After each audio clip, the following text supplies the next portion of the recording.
جو اس حسن کا مکمل احاطہ ہے کہ سرکار صلی اللہ تعالی علیہ وسلم کا حسن ایسا کامل حسن ہے، اور حضور کا حسن حسن ہدایت ہے۔ دنیاوی حسن ہوتے ہیں وہاں فتنہ پایا جاتا ہے، جہاں دنیاوی حسن ہوتا ہے وہاں فتنہ ہوتا ہے، جہاں جہاں سے دنیاوی حسن گزرے وہاں وہاں فتنہ برپا کر دیتا ہے، لیکن میرے آقا کا حسن جہاں سے گزر جائے وہاں نور ہدایت پیدا کر دیتا ہے۔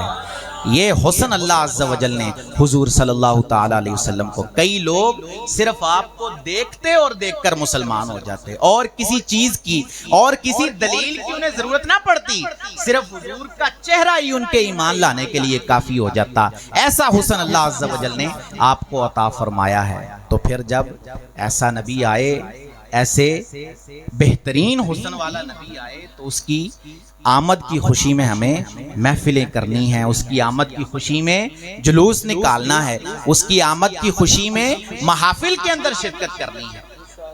بڑی محفل نہیں کر سکتے آپ تو نہ کریں، 4 بندے گھر والے ہی بیٹھ جائیں، بیٹھ کر جو ہے وہ کوئی اچھا کھانا پکائیں، اس پر حضور کی نعت نعت پڑھ کے حضور کے اوصاف بیان کریں، اور حضور کے اوصاف کے لیے کسی بڑے مولوی صاحب کو بلانے کی حاجت نہیں ہے، چند آیتیں قرآن کی پڑھیں گے حضور کے اوصاف بیان ہو جائیں گے، کیونکہ قرآن سارے کا سارا ہی حضور کے اوصاف پر بیان کیا گیا ہے۔ سیدہ عائشہ رضی اللہ تعالیٰ عنہ سے کسی نے پوچھا کہ حضور کے اخلاق کے بارے میں ہمیں کچھ بتائیے کہ حضور کے اخلاق کیسے تھے۔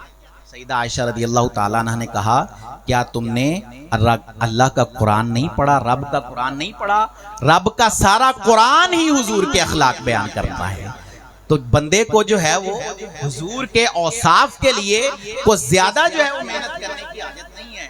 اگر بندہ بیٹھ کر چند صورتیں ہی قرآن کی پڑھ لے تو سمجھ جائیں کہ حضور کے اوصاف بیان ہو گئے ہیں۔ ایسے اوصاف اللہ عز و جل نے رسول کریم صلی اللہ تعالی علیہ وسلم کو عطا فرمائے ہیں، اور آپ صلی اللہ تعالی علیہ وسلم کا حسن جو ہے وہ دائمی حسن ہے۔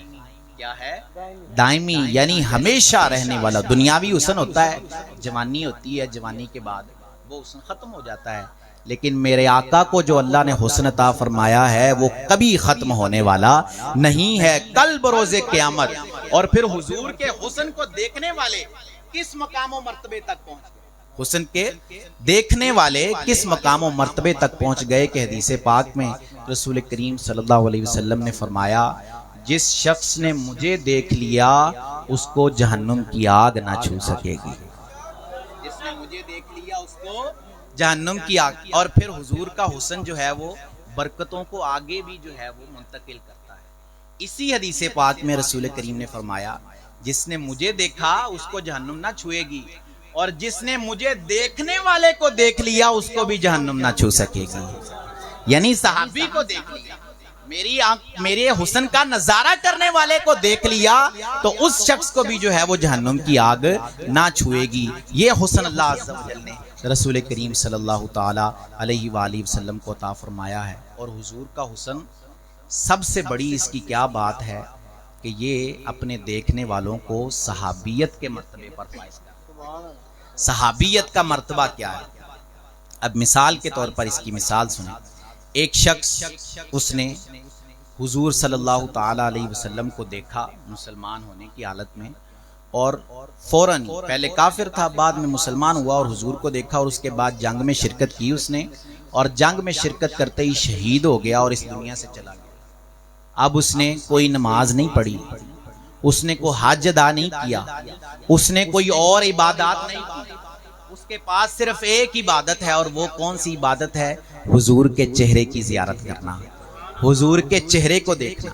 اب اس کے بعد آنے والے جتنے لوگ ہوں گے، چاہے وہ ولی ہو، چاہے کوئی غوث ہو، چاہے کوئی قطب ہو، چاہے کوئی ابدال ہو، چاہے ہزاروں لاکھوں سال عبادت کرنے والا ہو، چاہے اللہ عز و جل کی بارگاہ میں ہمیشہ کے لیے اپنا سر سجدے میں جھکا کر رکھنے والا ہو، لیکن اس شخص کے مرتبے تک نہیں پہنچ سکتا جس نے چند گھڑیاں حضور کے چہرے کی زیارت کی ہے۔ یہ حضور کا حسن ہے جو بندے کو صحابیت کے مرتبے اور ایسے مرتبے پر فائز کر دیتا ہے جہاں عبادتیں بندے کو نہیں پہنچا سکتی، جہاں ریاضتیں بندے کو نہیں پہنچا سکتی، جتنی مرضی مرضی ریاضتیں کر لے بندہ، جتنی مرضی عبادتیں کر لے بندہ، لیکن وہ اس مرتبے تک نہیں پہنچ سکتا جس مرتبے تک حضور کو دیکھنے والا پہنچ جاتا ہے، حضور کے حسن کا نظارہ کرنے والا جس مرتبے تک پہنچ جاتا ہے۔ تو ایسا حسین نبی، وہ بہترین شعر پڑھ رہے تھے کہ تیرے جیا سونا نبی لباں تے تاں جے ہووے کوئی، تیرے جیا سونا نبی لباں تے تاں جے ہووے کوئی، مینوں تے ہے اینا پتا تیرے جیا کوئی نہیں۔